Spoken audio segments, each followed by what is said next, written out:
Penguin Random House Audio presents The Inner Work of Racial Justice, Healing Ourselves and Transforming Our Communities Through Mindfulness. This is the author, Rhonda V. Magee. If the Path Could Speak. Beneath these words rests the awareness of generations. And of generations. And of generations that have come before. The awareness that each of us is a vital part of the earth that we call home. Is of the wind, the rain, the fire. And so inherently belongs. If the path could speak, it would say, we must assert that which exists deep within us, namely a sense of kinship with all those with whom we share the earth. On repeat, in every language, unceasingly. Rhonda V. Magee. Foreword. In terms of our DNA, we humans are 99.7% the same.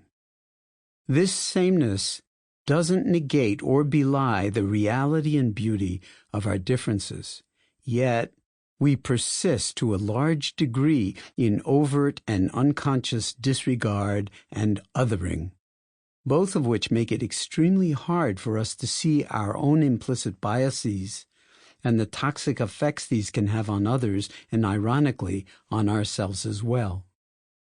Often it is even harder for us to want to see and disentangle ourselves from such automatic and unexamined biases, especially since they are usually supported by laws and social customs favoring some at the expense of others. Such asymmetries have wide-ranging consequences, especially for those individuals who are most at risk and vulnerable to endemic injustices. At the same time, they also erode the short and long-term health and well-being of all of us, our societies, and our entire species. If we humans are going to make it on this planet, sooner or later, and hopefully it will be sooner, this form of mindlessness has got to be met with the open-hearted clarity, wisdom, and selflessness of mindfulness. An awareness that calls into question, investigates, and ultimately reveals the limitations of narrow identifications with any sense of self as a fixed and enduring entity. With 7 billion people on the planet and counting, and the extent of the violence we are capable of with our weapons and our intellects, our well-being as a species is unsustainable unless we wake up and learn to love our differences, celebrating them rather than fearing them as we come to recognize our commonalities. Obviously, this is a work in progress in our country and around the world, and very much in the forefront of public conversations about what kind of society we want to be and what kind of world we want to inhabit. This audiobook is a major contribution to that conversation. It wasn't until I was in my 70s that I began to realize, listening to people of color giving voice in recent years to what was obvious to them but opaque to me, that my own life trajectory had benefited in major ways from my skin color, family, and openings not afforded to all in spite of the rhetoric about all of us being created equal and the implicit suggestion that that equality carried forward through life as equal opportunity. Over time, I've come to welcome this hard-to-absorb lesson, and I'm grateful for the voices of colleagues and friends who helped me tune my ear and my heart to this level of ignorance, and to recognize a tendency to not quite let the enormity of it register fully at a visceral level. Various presentations at conferences over the years, as well as books by brave and empowered voices, revealed levels of outright blindness in myself that cut me off from a sense of commitment beyond my merely intellectual and thought-based abstractions to learning from those whose trajectories through life were totally different from my own as a result of legalized and normalized injustice. Now, with this audiobook, Rhonda Magee offers the world a wise and caring way of recognizing, through the lens of mindfulness, these harmful and imprisoning patterns in ourselves. Mindfulness has the potential to catalyze transformation at the individual, societal, and legal levels when applied to these very issues, and to the forces of asymmetric power and misconstrued self-interest that keep them alive. This audiobook is an invitation to join a conversation that is uncomfortable at times, but ultimately freeing, not only for ourselves, but for the world, because it shows us a viable approach to living together on this planet in ways that minimize harm and maximize well-being for all of us while we still have the chance. In that regard, this inner work of which Rhonda speaks rests on a profoundly ethical and moral foundation. The beauty of mindfulness is that through its practice, no matter who we are, simply by being human, we learn to cultivate a gentle intimacy with awareness itself.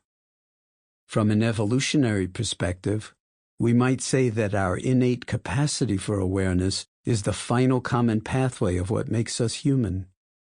When we learn through the ongoing cultivation of mindfulness to inhabit the space of awareness itself, we come into creative relationship with the full range of our experiences, even in the face of the unwanted, the toxic, and the painful. In awareness, we have the opportunity to name, investigate, and discern both inner and outer conditions as they actually are, rather than as we would like them to be. And out of that awareness, we can learn and grow from our very willingness to bravely place our attention with gentleness, openness, and kindness where we usually don't, and to keep it there, or maybe I should say here, for longer than we might at first feel comfortable doing, and bring it back over and over again when it drifts off or gets overwhelmed. Indeed, such an intentional cultivation of intimacy with our own awareness and capacity for wakefulness is nothing less than a love affair with life itself. In the end, it can be hugely healing, even in the face of the unwanted and the horrifically painful, and where race is concerned, from a constellation of overt or implicit bias, unconscious microaggressions, and institutionalized injustice. What is more, these biases and other forms of disregard and harm are often invisible to those of us who benefit most from the status quo, only compounding the pain and frustration of those who are experiencing every day the brunt of the disregard, the toxicity, and the harm. Cultivating mindfulness is not and cannot be merely an individual pursuit. Because we can be so blind to our own mental processes, biases, and racialized identities, we need one another to point out what we can't or won't see, and what we don't even know we don't know. That ignorance is at the root of our own imprisonment and isolation, and at the root of the harm we can so easily cause others, wittingly or unwittingly. This is one of the fundamental challenges of being human, that we often have no inkling that we don't know what we don't know.